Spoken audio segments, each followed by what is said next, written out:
Hello, everyone, and welcome to the Influencer Show, where I interview people who can help influence the way you live life in a number of different ways. I'm your host, D7, and today we have a very special guest with us, Mark Pitcher. And would you like to introduce yourself to the listeners and let them know a little bit about you? Hi, Trey. Yeah, thank you very much. Great to be here. Thanks for having me on. Um, so my name is Mark Pitcher. I'm a coach. I always say I like to light a spark in people so they can make their mark on the world. And that's my kind of my own job description that I made up myself. And I do that by being a coach. I coach people one-to-one. I speak in public, and I run workshops. Usually when we're not in lockdown, I do anyway, which we are at the moment. Run workshops for people on how to, ultimately, Trey, it's about happiness. It's about happiness. But the route I take is more around the building blocks to that. So rather than make happiness your goal, it's all around how to find your purpose, how to get perspective, how to set the right goals, the habits and the rituals, and Yeah, the practice, and the tools, if you like. And that's what I do a lot of. Yeah. that sounds absolutely amazing. Thank you so much for sharing. Uh, Pleasure. so now I'd like you to share with the listeners why you do what you do. Why do I do what I do? Um, it came to me very late, but why do I do what I do? I um, I have a natural curiosity for people. Just need to help people, and I want to help people.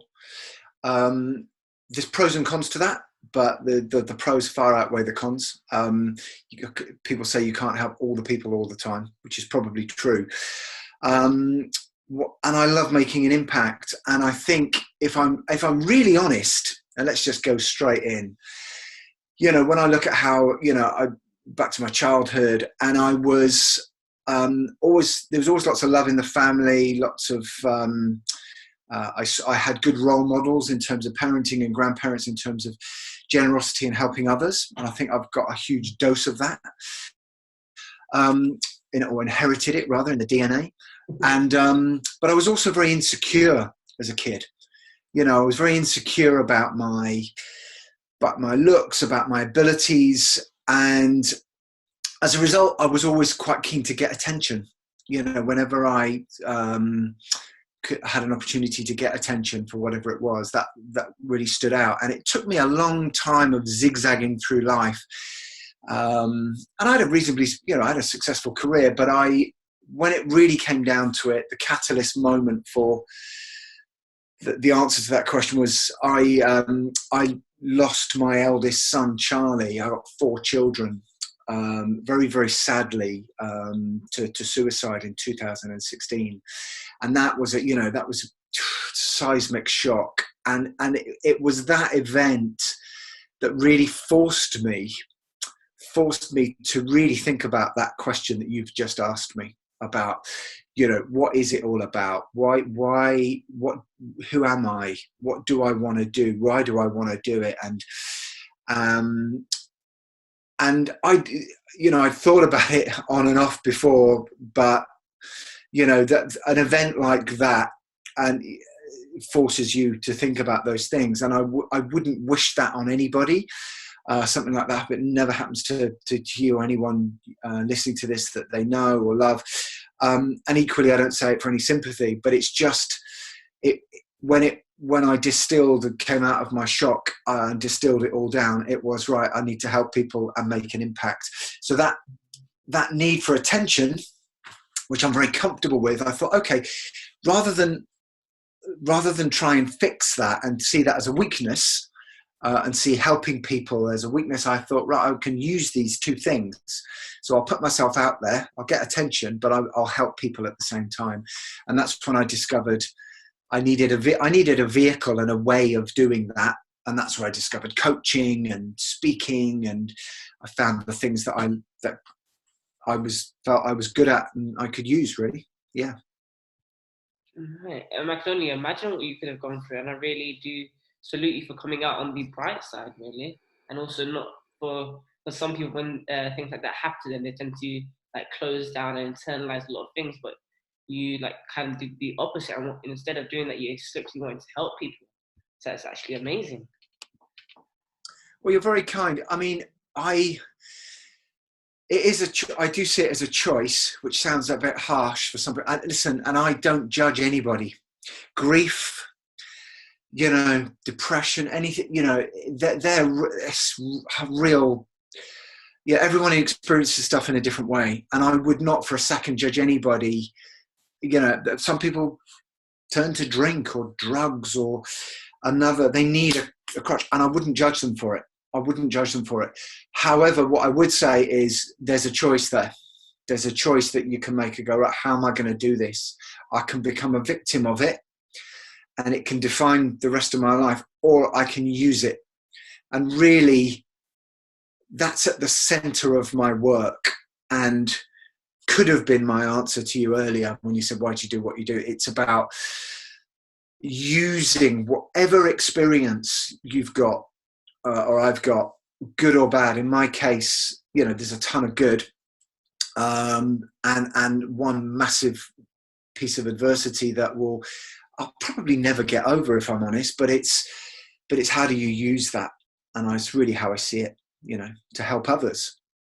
That is great. Thank you so much for sharing. Now I'd like to ask you, what would you say has been the biggest influence on you that you wish you had known sooner? Oh, that wish I'd known that. Yeah, that's a really good question that I wish I'd known. I wish I'd had more confidence when I was younger. If we're talking like Christmas wish list here, that said, because it took me a long time to find myself, who I really am, and be confident with that. I'm 52. It took me into my 40s really to really find out who I am, and even more so after I lost Charlie. What do I wish I had more of? I think, whilst I don't really regret things per se, in the sense of it's all, I believe that everything happens for a reason. It's led me to this point. However, I think realizing much earlier in life that when you genuinely seek to serve others, where there's not necessarily any sort of material, financial gain for yourself, seemingly, I wish I discovered that philosophy and done something with that earlier in life. And again, there's no judgment in this, but I had a successful career in business up until a few years ago, before I sort of reinvented and did what I'm doing now. And I met amazing people, and learned tons of stuff that I still use now. So that's why I don't really regret it. I could never regret that. But at the same time, it was very centric around, I do this and get that. I do this, and building what I thought was what happiness represented. So I think I wish I'd had more conversations like this that we're having, and perhaps, had that as a philosophy. Yeah. That is great, and that's very key actually, because people often get confused in, if there's no money in it, then there's not really a point. And there's an actual saying that I think someone was teaching at their event, where it says, if it doesn't make money, it doesn't make sense. And that's something that often people get, so they often create that as one of their belief systems, which is actually not only infringing on the way they look at life, but it's also creating negative things down the long run as well, because you don't always have to make money for you to be making an impact on the world, really. Yeah, absolutely. And I don't want to diss money. There's nothing for me. Money is just a thing, and I believe in making money. We need, it's the currency of our world, and things cost money, and I respect that. But I think it's the questions you ask yourself about it. Again, it's like, for me, the biggest switch in my head has been going from, in the past, if you'd asked me that question, how much money do I want to earn? that would have been a conversation I would have had in the past. I did have those conversations. I would sit round with people and go, how much money do you want to earn? And is it X million or this million or that? And what would you do if you had the, and I changed the question in my, how much do I really need? How much do we as a family actually need? Mm. And actually, because of the pandemic and the lockdown, it's made me question even more, how much do we actually need? Because the things you miss in situations like this of adversity are people. And we need, and apart from that, and needing to eat and having a roof, and you know, if you're lucky enough to have savings, then it's yeah, how much do you need? And then you think, well, if I only need that, it frees you up mentally to then, you know, do other things. I think, yeah, Definitely. Thank you so much for sharing that answer. So now I'd like you to share with the listeners how you prefer to influence others to change the way they live life for the better. Okay, so the first thing I would say is I'd never want to try and change anybody, or and use the word influence. And I appreciate that's the theme of the podcast, and I get where you're going. If I can influence people, it's only to I prefer to inspire people through what I'm doing. And I honestly believe that, I can stand here, it's like this podcast, or I could stand in a room, and, in rough numbers, a third of the room will just think this is rubbish. I'm not listening to this guy. He's talking nonsense. And then a third of the room might be like, yeah, bits of it, and then there'll be another third like, whoa, wow, this is amazing. You're talking to me, and for me, those are your people.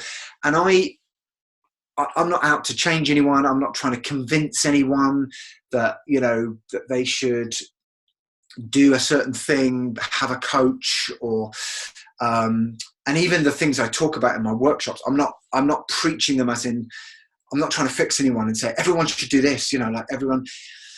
And I think there's a lot of that out there. You see that in politics, you see it in religion, you see it in business. If everyone needs to do this, everyone has to do this. And I can fix you and follow me. And quite often, not always, but let's face it, there's a they're asking for payment at the same time. You pay me X and I'll show you. And I'm flipping that. And I'm like, here's my stuff. Here's what I believe in. Here's what worked for me. And in this order. And this might work for you as well. Or bits of it might work. Or, take the bits you need. Or actually, you might go, no, that's not for me. And that's fine. So I'm not trying to convince anybody of it. And in terms of, we talked about money, I'm more interested in building something long-term of real value. And I'm prepared to be really patient, although I might seem old to some of your viewers and listeners, I've got a good 25 years plus. I mean, in terms of life, I'm halfway through, in my head, and I've got plenty of years left in me yet, and energy. So I would rather build something of value, and then people might come and then buy things from me over time, but based on the value I've given, based on, they know it's not bullshit, they know it's real, and not treating every single interaction with someone like a transaction. And that is ultimately where I see a lot of people go wrong, is that it's like you're trying to close on the first date every time. It's like, hey, just thought I'd give you this. That's great. And bang, can you do this? Can you like this? Can you share this? Can you buy this? And it's like, and then it feels a bit transactional. But I think back to your point about when you just give stuff and just give it and go, put out your best, do the favor, do the random act of kindness, give the value, help the person, and go, thanks, no problem. And sometimes I get that back. It's like, what do you want me to do in return? Well, go and do it for someone else. And I just believe in that. And some people will say that's fluffy and doesn't make commercial sense. And how can you build a business out of that? But I'm trying really hard. And it is hard, but so far, we're getting somewhere. That's actually a great piece of advice and information, really. So now I'd like you to share with the listeners what you say people should do to stay motivated during moments of crisis.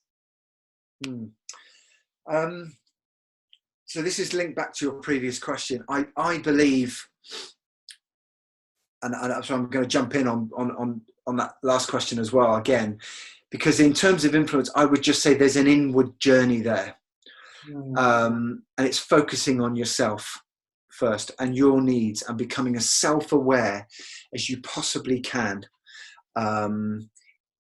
So I'll answer it in two parts. In terms of, if you want to help anybody, be of any use to anybody, let alone influence them, you've got to be sorted yourself, mentally, physically, emotionally. Some people would say spiritually. So it's that analogy of the oxygen mask on the aeroplane. Place your own oxygen mask on first before helping young infants. There's something in that, and to do that, you've got to know yourself. You've got to know your weak points. And so I really believe in going to work on yourself, call it personal development, call it, in whatever way you want. For some people, that's exercise, meditation, reading, watching videos, whatever the thing is that you need. And then linked to your last question about how to survive the lockdown. I think it is that. I think it's staying with creating your pillars, your daily, it's like your holy sanctum, like your rituals and pillars that you need to set yourself up for the day. And there's a ton of noise out there. And sometimes there's pressure that we feel that we should be smashing goals every day and doing certain things. And here's how to work from home. And here's how to be more productive. And, and some people, we're all different. And, some people are trying to, like single parents in a flat with 3 kids and no garden in the lockdown. Other people might be just working from home on their own, or so there's all these different modes, and it's just knowing what works for you. And I think in times of crisis, and let's face it, this is one, it's like a bad day on steroids. Sometimes I say, when it's a bad day, when you're having a tough day, maybe set yourself some mini rituals. Maybe, do a few things, just a few small things, if you're not up to the big things, but do something. Some people, for example, struggle with rituals on a weekend. They go, well, I can do it during the week, but the weekend and my routine changes, I've got family. So maybe just do one thing. So if you haven't got the hour, you've only got 15 minutes, do that. And for me, it's like that on steroids and coronavirus, is that some things might have to go on hold. Some things might have to go on hold, and you might have to go, right, I need to make sure. It's almost like Maslow's hierarchy of needs, if you know it. It starts with some basic survival. What do I need to survive and be okay, before I can then think about,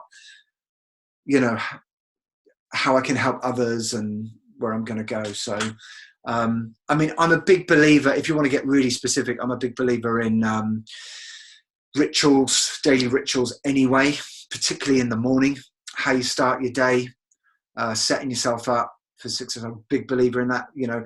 For me personally, it's exercise. I need to move, which is challenging at the moment, and that sets me up for the day.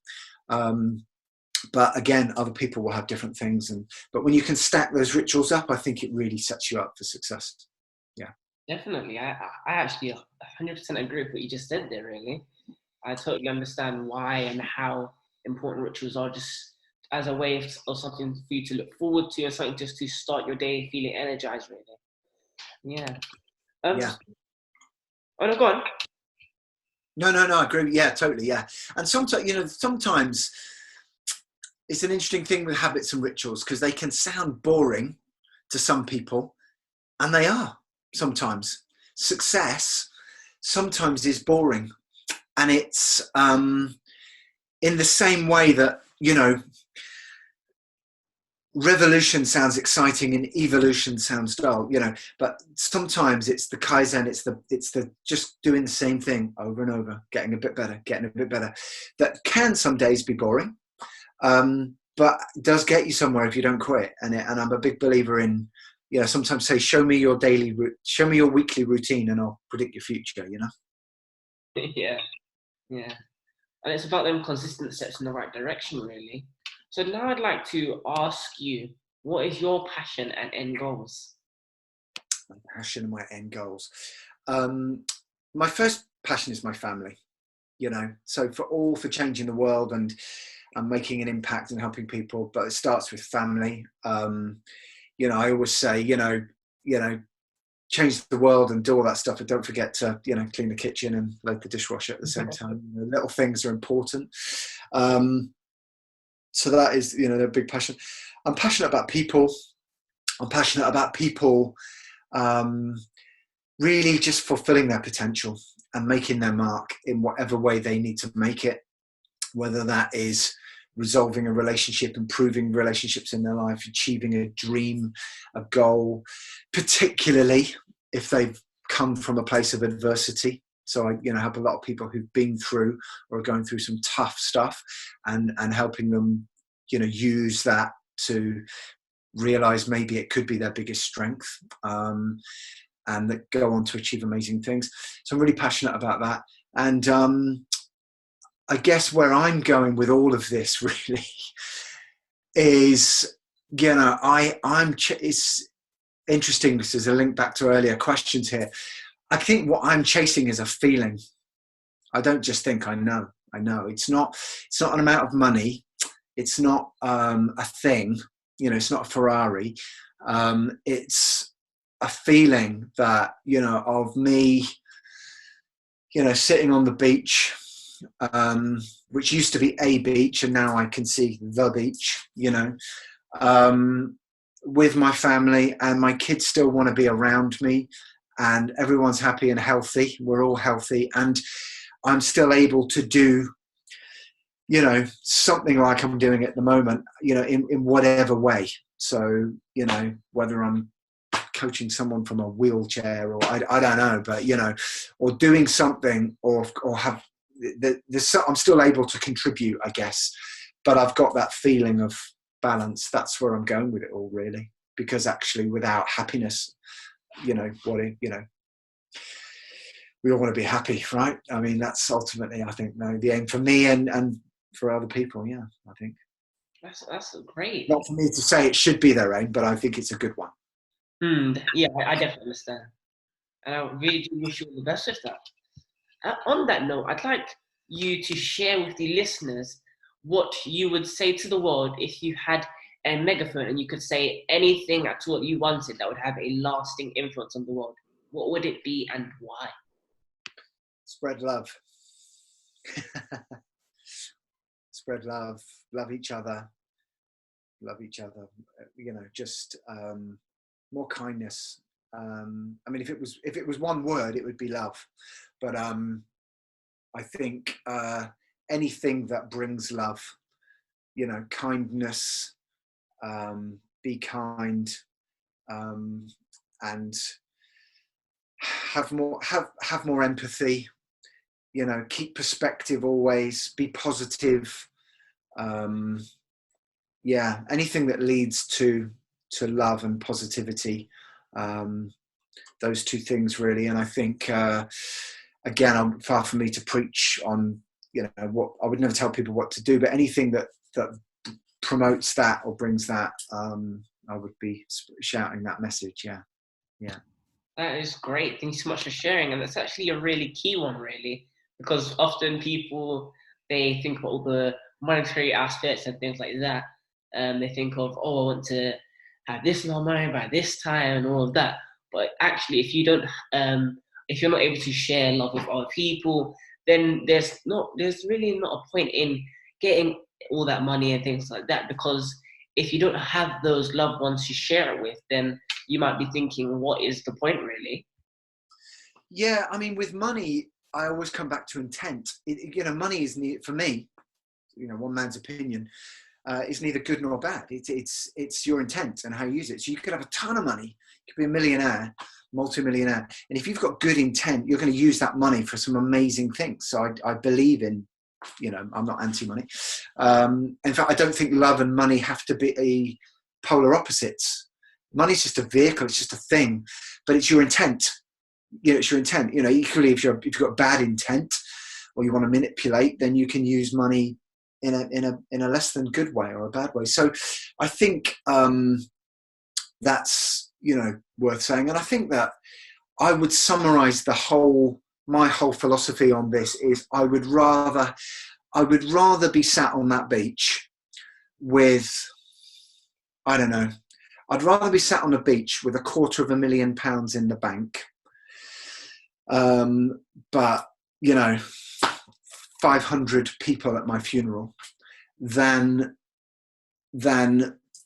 5 million in the bank and 50 people at my funeral. Does that make sense? It's like that's how I see it. It's that binary, which comes back to love and kindness and legacy and how people remember you. And I've never been to a funeral where someone has stood up and said, "Oh, that guy and all those deals that he closed and all those, God, the way he used to respond to his emails so quickly, and he was always productive, and he always, I've never heard that in a eulogy ever." People talk about their experience of being around them, what they did for you, the impact they had on you, the memories they have of you, the experiences, it's, so, yeah. It's definitely, like, the impact speaks louder than words, really, because it has that long-lasting effect. Totally. So now I'd like you to share with the listeners, what is the biggest issue or problem that you are aiming to solve as an influencer in your own industry? Biggest problem I'm trying to solve. I like it that you asked me that. So now I can get this, put the cat amongst the pigeons. I have this sort of mantra that I live by, which is about looking at what everyone else is doing and doing the opposite. Was one of them. And in a similar way that we talked about money, like, okay, so there's a ton of great content out there. There's a ton of great coaches out there, speakers, all the rest. And I respect people's business models. I just believe that I'm not a big fan of create a funnel. It's not that I'm anti-sales funnels and people charging for things, for courses and things, but there's a lot of bad stuff out there. And there's a lot of stuff that, so what I'm trying to do, back to your question, is I'm trying to disrupt really coaching by providing more value for free than actually is out there right now, what some people are charging for. And actually I believe I'm already doing that. So I'm already providing more value for free than some people would charge for.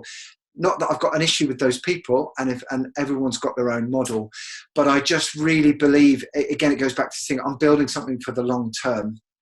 And like I said, there's nothing wrong with charging for your talent and your gifts. There's nothing wrong with that, as long as the focus stays on the content and the customer or the end receiver and not on the funnel. Because too often, and I've had this experience so often, I don't know you, where you look at something, you think, oh, that looks quite interesting, that talks to me a bit, and then you click on it, vroom, and you're into the sales funnel, and in comes the email, and do you want to buy this, and do you want to click on this, and it's limited time only, and then you have to sit through the video that you're forced to watch, and again, respect it. I know what they're doing, but it all becomes about that. And sometimes it's a really hard thing for us as humans, is that when that's your business, the focus sometimes goes on the funnel and the number of likes and clicks and clients and sign-up rates, as opposed to the content that's going out. So, and these days, I just think there is so much choice out there. You don't have to pay ridiculous amounts of money to get things. So what am I trying? Yeah, I'm trying to change that a bit and be, look, I'll never be the coach that makes the most money. I just won't. I won't, because I want to do the school run in the morning, and I want to, put value out there and create with a bit of tactics and branding, create a brand that people will over time come to and go, yeah, this is good stuff. And there might be something off the back, and yeah, I need to earn money as well, but I would rather create a product that people access because I've already given them great value.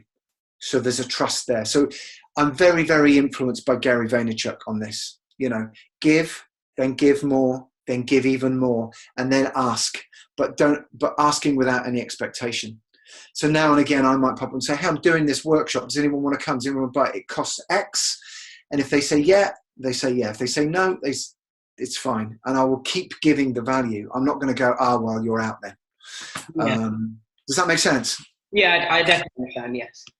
There's a fantastic book. It's one of the best books I've ever read by Gary Vaynerchuk called Jab, Jab, Jab, Right Hook. And that essentially is my business model.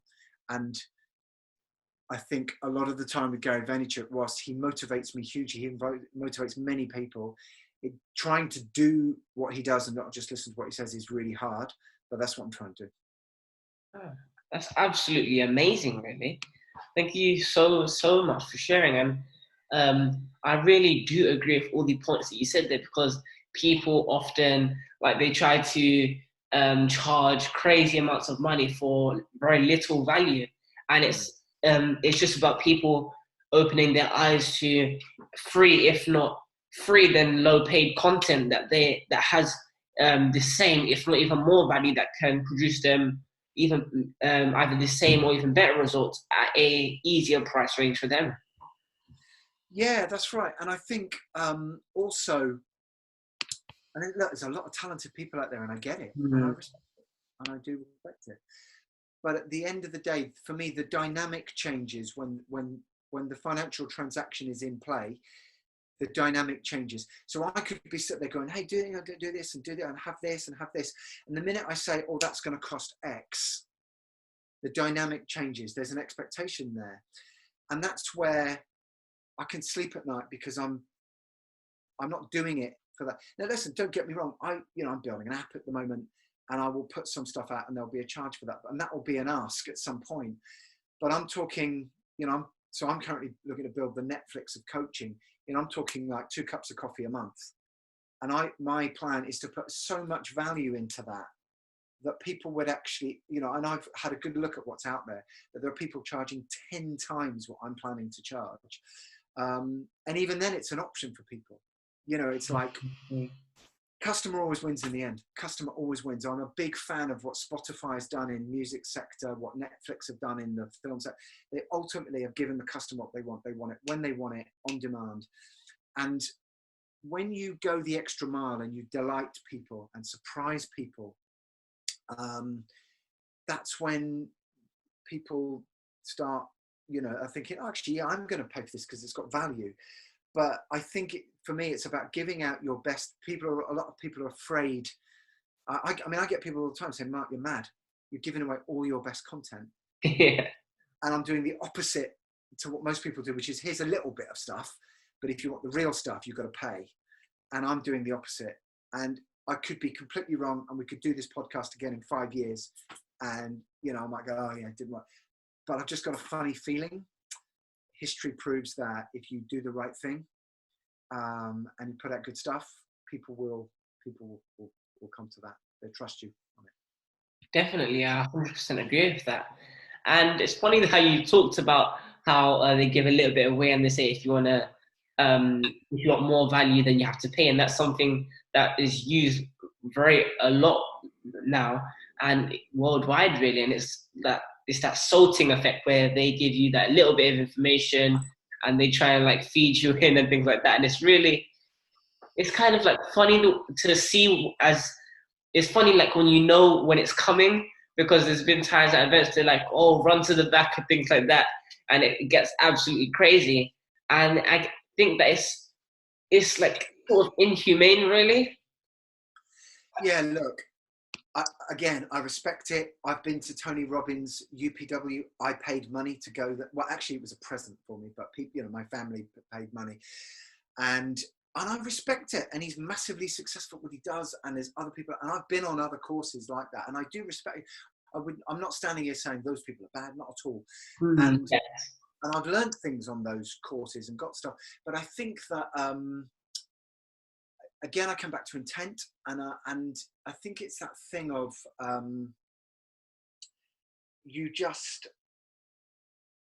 it is. It's that if you make it, lots of what's on offer is what I call short term. You know, do this, follow this model, do this, and you can get this very quickly. And I just think I've lived long enough to go, life doesn't work like that. You know, there are very few, really, you know, there's the odd exception, you know, the Mark Zuckerbergs, you know, but, you know, generally anything worth building, anything of worth value takes a long time to build. Mm-hmm. And shortcuts, they might get you there in the short term, but they're not as long lasting. And also, look, if you're motivated that way and it's financial, purely financial, then go and do that stuff, and there may be some great stuff for you. I'm motivated just as much by legacy. I call it a feed the bank balance and feed the soul. I need to do both. And sometimes they don't sit easily together. So to do what I want to do, I can't just sell people on a short-term thing. I've got to look them in the face again in 12 months or 24 months or 36 months and go, you know, here I am still. So, and I think that the other thing on that is just the whole, is this thing around, well, it's just that, it's that really. Yeah, I'm not saying it's right or wrong, I'm just saying I'm choosing a different way. Yes, I definitely understand why, and yeah, I definitely understand why you said that, really. So now I'd like you to share with the listeners what you would say was that so-called pivotal point along your journey, and what did it teach you? Pivotal point. Which point are you referring to? No. So what would you say was the pivotal point along your journey? What was the pivotal point? Yes. I mean, look, losing my son Charlie was massive. I mean, I can't find a word for it. Massive doesn't do it justice. It was something I'll never get over. It's every parent's worst nightmare. In terms of me personally, of course, it had a massive effect on me and acted as a catalyst, I guess, for what I'm doing now. I think I would have probably always gone into coaching eventually. I discovered coaching prior to losing Charlie, and I started a course on it, and I'd become interested in NLP and discovered, you know, Tony Robbins and Simon Sinek and other authors that were starting to influence me. But I think that journey would have been very different, would have taken me a lot longer. Whether I would have even started Smash the Box yet, I don't know. Might have done eventually. But so that has to, you know, that has to be the single moment that really, you know, really was the pivotal moment in my life that really changed my life. And, you know, would I have Charlie back? I'd have Charlie back in a heartbeat. But I can't. So I need to use it, like I said earlier, and that has influenced my path going forward for sure. But looking for the positive in it, you know, finding the positive in it, and which, you know, is not always easy. And I have for anyone listening to this, you know, I have a very healthy relationship with my grief, and I cry. You know, I'm happy to say this as a male, you know, I cry regularly. I let it out. I understand why I'm feeling it. It's quite natural, so I don't try and deny that. And then I go, right, how am I going to use this then? Who's going to benefit from this? Who's going to benefit from me feeling like this? And I think when you can get it off of you and onto someone else in a good way, then you've won. That's actually really powerful, the way you taught that you then turned that around, and instead of letting it eat away at you, you then turned that into like fuel for your passion, really, and you turned your adversities into an empowerment for yourself. Totally. And look, when I coach people, and every coach is different, and some people might not be ready for someone like me, I will listen to someone all day, you know, lots of empathy. And I get a lot of people coming to me who or coming on workshops who have been and tried all sorts of things, counselling and CB, cognitive behavioural therapy, and I just believe that often, and I respect counselling and all that stuff, but I'm a big believer that often your perceived weakness, or the awful thing that's happened in your life or happening, can become, with time, no quick fixes, your biggest strength if you're ready to use it. And whatever the thing is, whether it's a mental thing or a physical thing, or is saying, okay, that's pretty awful. Can't imagine what that would be like. Are you ready to use it? And if the answer to that is yes, then we can create some real magic. And different people need different stuff with that. Some people need gentle nurturing, and other people need a bit of something a bit more assertive.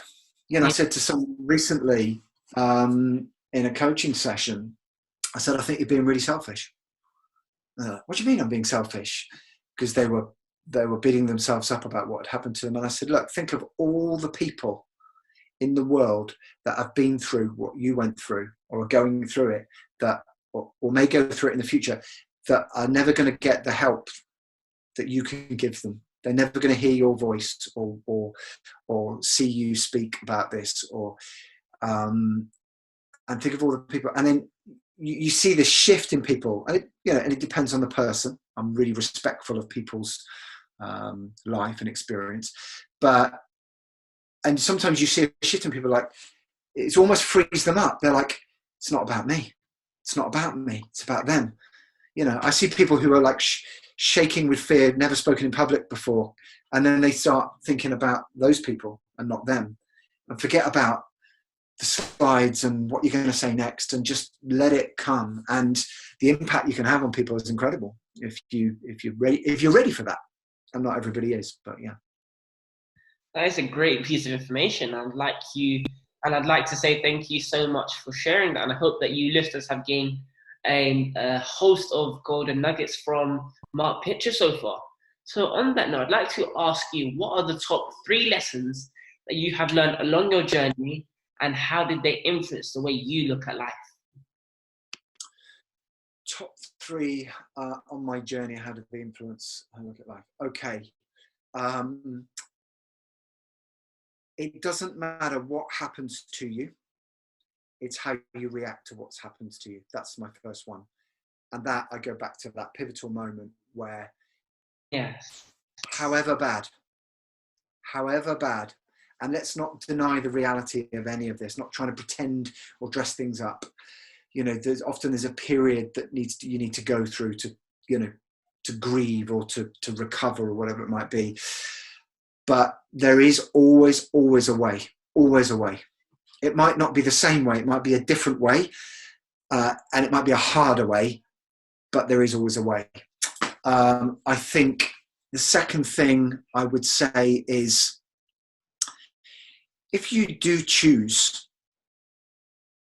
to take, if you have been through something, even if you haven't, even if you've just got an idea, you just got this thing in you, this fire burning, you think, I really want to use this skill, I really want to go this way, whatever it is, just go for it. And particularly if you're don't know where the age point is, I'm going to say under 30, taste, try, experiment, try things, zigzag, just keep zigzagging and experiment, and take the pressure off yourself. In fact, a lot of the stuff I talk about finding your purpose, and can wait until you're older, because whilst it sounds great, and there are some, I'm not saying I believe in what I do, but if you're younger, you've got time, you've got so much time and often you don't have the practical, boring overheads like mortgages,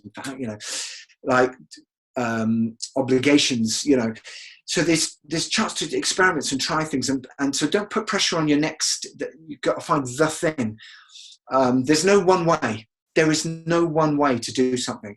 If you say how to become a millionaire, or how to make it in business, or how to, create the most YouTube views. There is no one way to do it. There's your way, and you might need to zigzag your way there. So don't be afraid to experiment is the second one. And third one I would say is, look, goes back to kindness. Be really careful who you surround yourself with and what you consume daily. So there's a lot of focus on nutrition these days and what we eat and drink, quite rightly, health, but mental, and there's a lot of talk about mental health, Yes. quite rightly. But what you consume, what you watch, what you read, who you listen to, if you've got someone in your circle that's a bit of a moaning mini, reduce time with that person, or have the conversation and go, I love you, but I can't, do this like this, or I need to be away from this right now, or, and it's particularly apparent right now in this pandemic, a lot of people experience it in different ways. So who you surround yourself is really important. And, and if that's family and it's difficult, then spend more time with your headphones on. I don't know. And then the same theme, so 3.5, create more and consume less. The more I'm a big believer in that. So if you feel that you want to you've got something inside you, you've got that thought, there will always probably be more reasons not to do it than to do it. But if you can act on that inspiration and create, the more you create versus, I'm not saying don't consume. I like to consume things, but careful what you consume and be creating all the time. And you never know what might come from that. You never know who's listening, who's watching that conversation with someone. Maybe you have a conversation with someone and you think, well, they're not particularly famous or important or influential, or they haven't got much of but maybe their uncle runs some stuff, and could be, and he might go, and that friend might go and tell his uncle about the conversation they had with you, or the thing he saw that you've made, and go, oh, that's interesting. And next minute you're off doing something, got some opportunity somewhere that you never had. And I find that is so true of life, but you only see it when you look back. Yes, indeed. You think, God, so me and you doing this podcast, we're doing this because your family came to HubDot where I was speaking, and then you all stood up, and I could have not gone that night, or I could have not spoken to Paolo. I could have thought, oh, well, but we did, and we did it for the right reasons and with good intent, not to try and get anything from each other. Yeah. And then someone might listen to this podcast, and share it with a friend who shares it with someone else who does something, and then you get a phone call in a year saying, hey, who knows? Thank you so much for sharing that. Actually, really important, your third point, really, and about how your network and things like that, whether they're supporting you and bringing you up, because our mind is a fertile ground. You need to be careful what things you have in place, because whether it's good or bad, it's going to grow, and then you're going to have to deal with the results. So it's about making sure that you're not only in the right environment, but you also have the right things in place, the right people in place to motivate, support, and guide you in the right direction, really. Yeah. And if I can sneak a fourth in, I would just say, don't beat yourself up. Don't judge, don't overthink and overjudge yourself. Back to, self-care. And particularly at the moment, with a lot, there's a lot of, we're in crisis as a world, not just as a country. And if you've got good intent in your heart, you maybe one day you think, oh, I didn't do enough today, or I was going to do this and I did, or I tried this thing and it didn't work out. Just go try, the quicker you can go, put it down to experience and go again. Don't let it hold you back. Yes, definitely. Now I'd like to ask you, if you had to be another person for one day, who would it be and why? Ooh. If I could be another person for one day? Yes.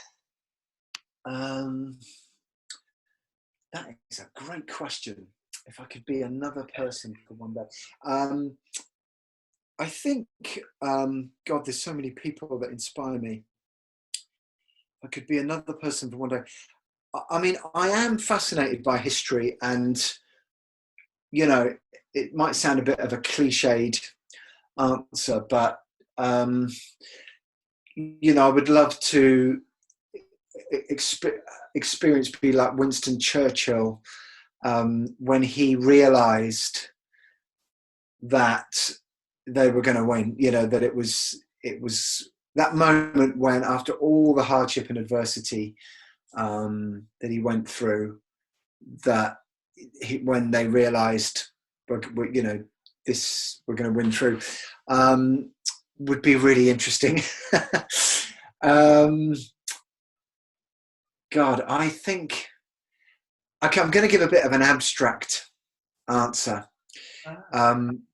which is actually not a person; it's a creature.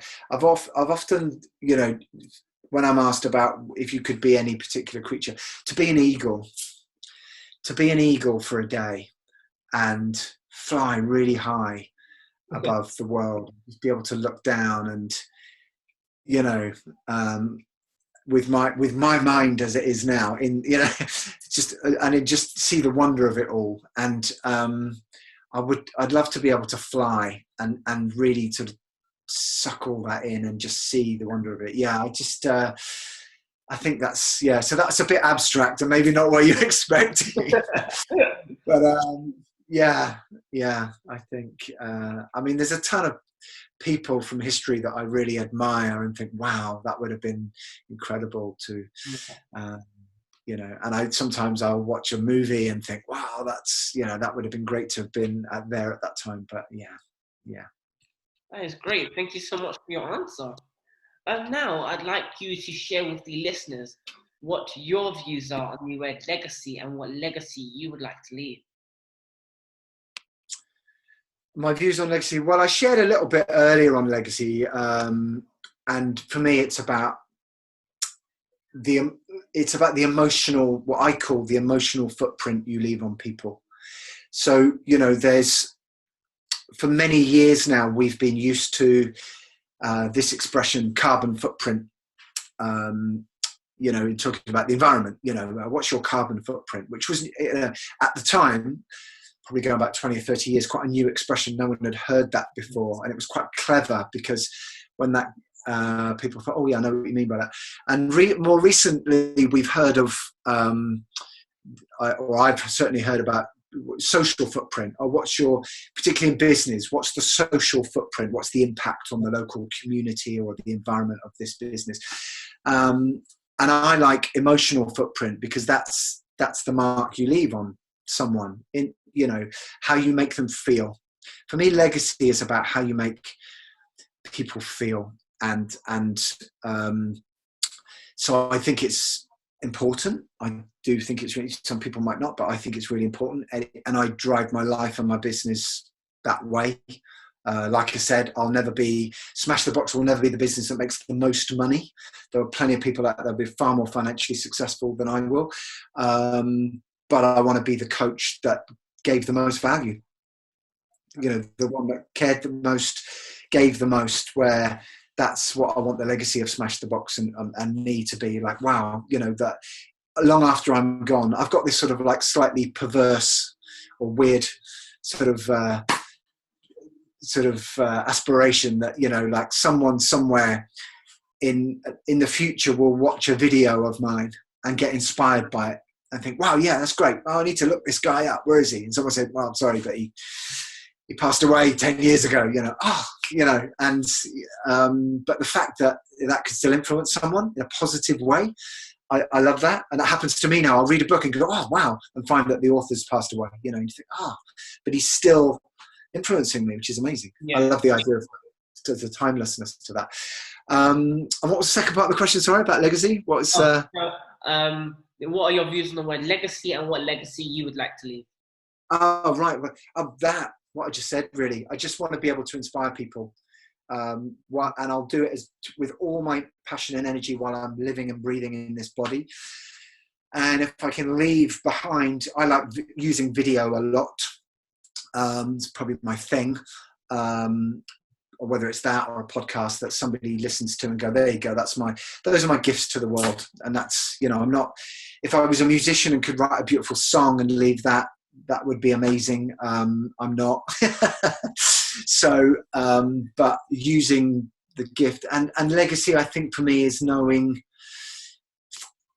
and I need to attend my own lectures on this, it's just knowing you've left everything on the field, just knowing that you gave it everything. You really not having regrets, not to sit there when I'm older and go, oh, I could have done this, I could have done that, or should have done, is trying not to fall in, is going like, I gave it everything. Some of it worked and some of it didn't.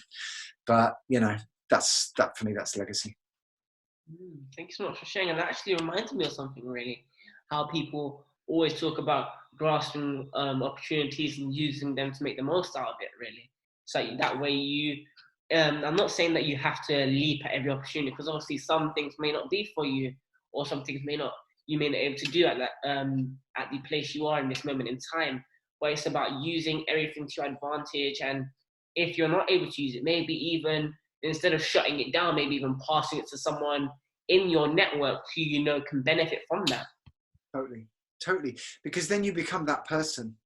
And I think it's interesting you asked me about legacy, because legacy, and actually thinking about the way I answered that as well, because legacy often people tend to think about, legacy, which is on your life or, after you're gone and that kind of thing, the legacy you've left, which is a big part of it. But actually we're creating, the thing with legacy is that I think we're creating it daily. I mean, it can be as simple as, what do people say about you when you're not there? Which some of us might not want to think about, but what do people say about you when you're not there? And then do they kind of go, yeah, he's a really good guy. Do you know what? He's always, sharing this with me or giving me this or that, or are they going to say, yeah, no, he's all right, but he always wants money for this, or he's a bit, so, what are they going to say? And whilst none of us are perfect, but when you can sort of, again, keep that in mind, it's your reputation. I guess what I'm really saying is your reputation, your character, I think is just everything. I really think it's everything. You can be rich, you can be famous, you can be poor. It doesn't matter. But your character, what people say about you when you're not there, I think is worth thinking about. Yes, that's actually. And if you're not happy with it, or what you think that might be, then there's an opportunity to change it. Yes, 100%. That's actually so. That actually reminds me of another thing, really, because as a family, my mum and grandma, they've always installed in us that it's better to give than to ask all the time. And it's like there's been times where we might get a bit of money or something like that, or like our pocket money or something, and then we've been about to spend it, but then we might see that person who's in a place where that money could be put to a better use, and then we decide to spend it on them.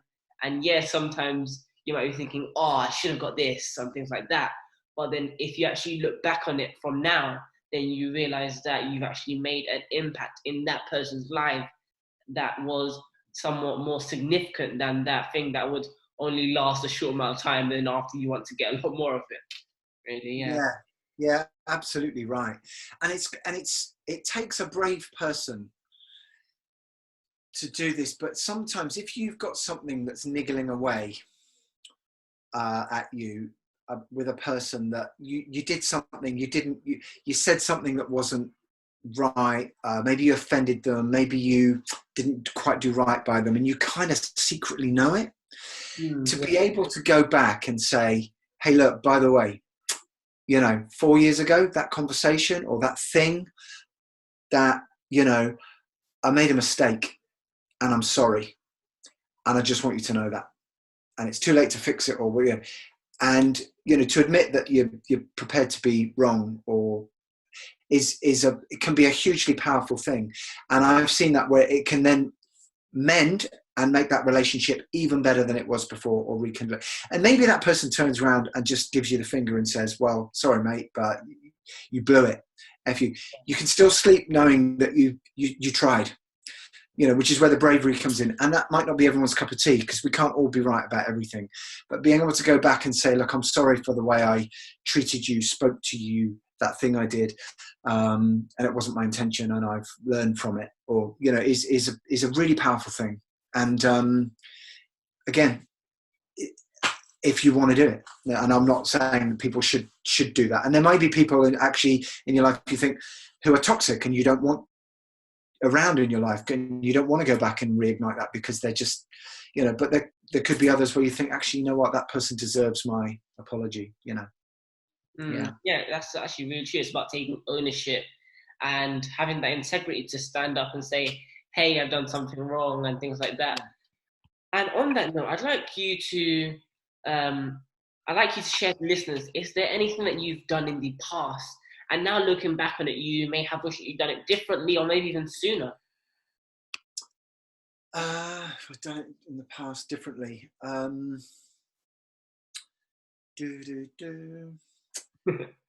Oh. So on a personal, there's things like on a personal level, maybe, God, when I was much younger, when I was, before I was married, and there's probably relationships where I think, well, I could have treated that person a bit better. I could have been a bit more honourable about that. There's things like that. But in terms of change, you know what, and this is not a cop out, but there's not a lot I would change. There really isn't. I think when I look now, I can, everything's led me to this point. All my failings, all my choice. I go back to this thing about there's no right way. I could have, it's like, do you turn left in the street or turn right in the street when you walk out the door, and I've made choices. And I think the most important thing is that you make your choice and you go and you own it. And like, I don't know, recording artists, do they put, this song out or that song as the single? Which one's going to got the better chance of hitting the top of the charts? And nobody really knows. And you just have to go with your best instinct at the time. And I think what I would say on that is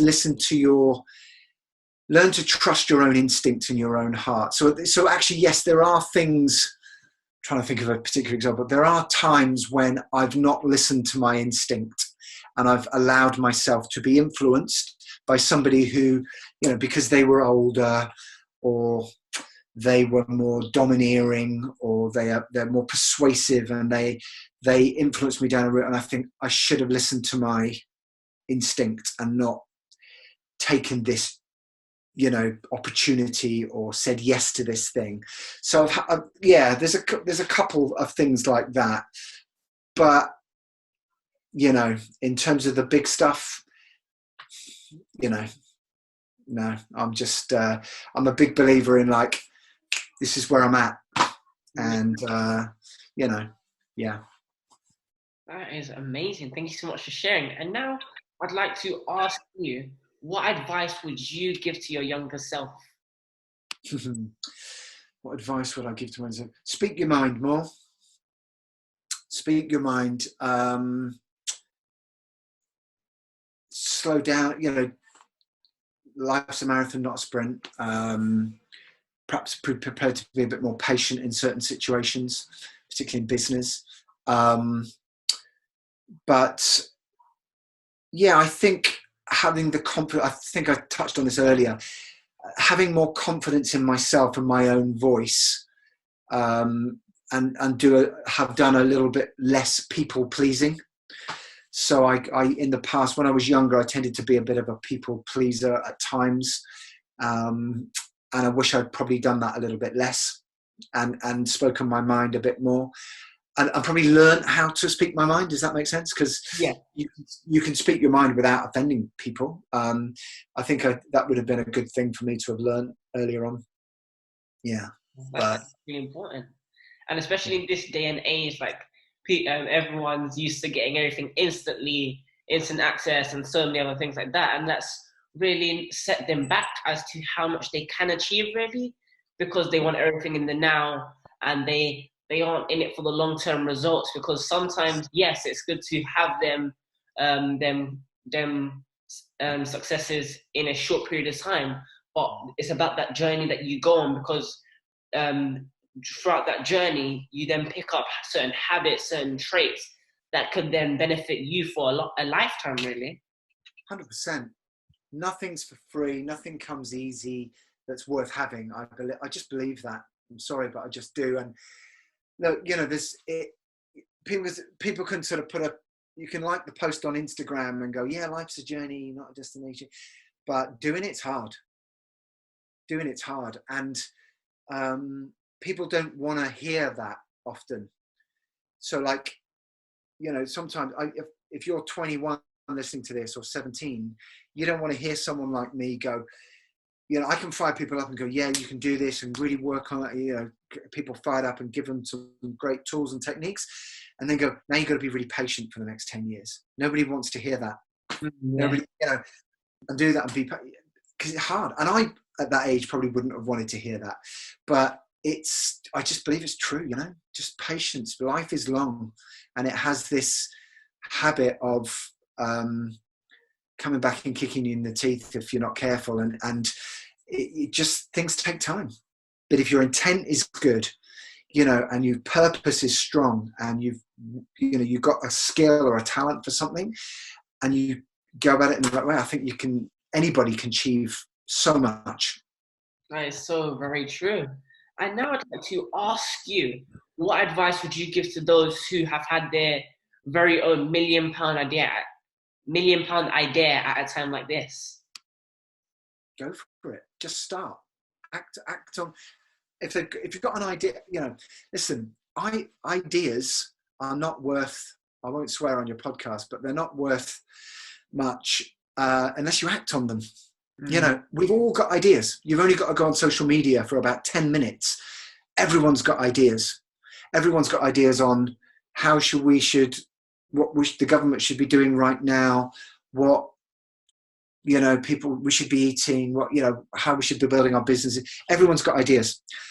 Act on it. It's acting on it, and chunk it down into steps and just start and go for it. And if you know, and just keep going and don't quit. You know, it really is act. It's like when we can get inspired by things, like when you go and watch a movie, or, you know, you or a concert, or you hear a piece of music, or you read or hear a speaker, and you get all fired up and you go, that's it, I'm going to do it. And you come out of the seminar and you go, yes. And then after about 3 days, the motivation starts to dip a little bit. And that's like a little magic window for me. It's like, do it now. Do the thing. Start the page. Write the first line of the book. Whatever the thing is, draw something, you know, whatever it is, whatever works for you, but start. Absolutely start. And if you're really, really convinced you're onto something, you know, you're going to have to go through that weirdness, as I call it, of people doubting you and saying, that's never going to work, and that's rubbish, and you're wrong, and my friend tried that and it didn't work. And that's a test. You know, you're having your faith tested there. But if you believe in it, absolutely go for it. And even if the £1 million idea doesn't work out, if the way you apply yourself to it and what you might learn along the way could lead you to a different £1 million idea. And you might make even more on that one, or discover, actually, it was never about the £1 million. It was about something else that I learned along the way. Yeah. You know, so yeah, but go for it. Start, act on your inspiration. That's actually really true, because people tend to procrastinate, and then they actually stop themselves from achieving, because people are often not scared of failure, but they're often scared of how much they can achieve, really. They're thinking, oh, what will others think about me, and things like that. And on that note, I'd like you to share some advice with those who may be starting something new and starting to give up. Yeah, look, I will, and I rarely give advice, but for me, and back on your previous point, as how much do you want it? So for people that find it difficult, my question is always, why does it have to be £1 million idea? You know, so in short, I'd say, don't chase the money. Don't chase the money. Chase the feeling. Chase why am I fired up about this? Is it because I want to make £1 million? In which case, of course you're going to get frustrated, because when that idea doesn't work, you want the next idea to make £1 million. So Yeah. is it about and no judgment here, by the way, because if it is about £1 million, fine. Then it's finding the right way to get the million. But is it really about that? And so ask yourself, because the advice will be different. If someone says, I want to make £1 million, and we go all down the route of like, why is it $1 million, and why? And it's because this, and we go, okay, cool, it's $1 million, right? Then we need to. Then the advice is different. If it's about, I don't care whether I think I've got an idea that could make $1 million, whether I do or not is irrelevant. But it's just in me. I've got this thing I need to share. Different advice. And back to earlier, Mark Pitcher smashed the box. For the person that just has this burning passion, needs to share it, does want to make it successful, financial, passion into profit, but is prepared to take longer, or it's not about the million, I might be a better coach for them. If it's about, I need to make $1 million and I need to make it in the next 2 years, I'm not the right coach for you. But there might be others out there that can promise that or offer that. But I just think that I personally think chasing the money is rarely a good idea. And that's where I see a lot of people get stuck and a lot of people quit, and they tried the course and it doesn't work, and they spent the money and they get disillusioned, so then they want to try something else. And actually, when you look statistically at everyone talks about $1 million, so it makes me smile a bit. If you're earning more than £100,000 in a year, at any point, you're already in a very, very high percentage bracket of people in terms of income in the country. And actually the amount of millionaires is very, very small. And people, I think a lot of people look at the Mark Zuckerbergs, the Gary Vaynerchuk's, the Elon Musks, and they look at the quotes and the Steve Jobs and all, and it's all really inspiring. But these guys, they're unicorns, they are, and they also lived and breathed it 24/7 so you've got to be, if you really want the £1 million, your actions have to match your mouth, or they really do, because to do that often is serious hard work, and you're going to have to sacrifice a lot in order to get that often. That is a great piece of advice. And lastly, I'd like you to share with the listeners where they can find you if they'd like to find out about any upcoming things you may have. It's very kind of you. Yeah, so if you put Mark Pitcher, Smash the Box into all of the social channels, you'll find me. There's a YouTube channel where all my content ends up, with various playlists on there. Subscription is free. There's about 700 plus videos on there. And you'll find me on Facebook. I do a live broadcast 7:45 every morning on Facebook, about 15 minutes, which is, again, free. I've got my own community on there called Smash the Box Together, again, free, where we do live Q&A, and other extra bits of value. And LinkedIn, do a lot on LinkedIn. I'm on there daily. And for those in business, there's a website, which is smashthebox.me. And there's a podcast on Spotify and Apple and SoundCloud and all that good stuff, where I interview, like you, where I interview other people, and that's inspiring stories. And I'm looking forward to getting you with your siblings and your family on very, very soon. And we'll do that. So and that's an audio podcast at the moment. So that's me. Thanks for asking. And if someone wanted to drop me a note, it's mark@smashthebox.me. Good old fashioned email. Thank you so much for sharing, and also thank you so much for coming on the Influencer Show today. It's my pleasure. And listen, I love what you're doing. Keep it up. And I really hope that this just is another positive dent in the universe, Trey, that you put out. And all power to you. Keep up the good work. Thank you. And also, I'd like to thank you, listeners, for listening to the Influencer Show today. I hope you guys have enjoyed it. And as always, if you guys like to have the chance to be interviewed on the Influencer Show, be sure to email. The email is going to be popping up on the screen. And that way we can send the application process to you and you could have the chance to be interviewed on the Influencer Show. Hope you guys have had a great, great time with the amazing Mark Pitcher today. And that's it from us. Bye. Thank you. Thanks for having me.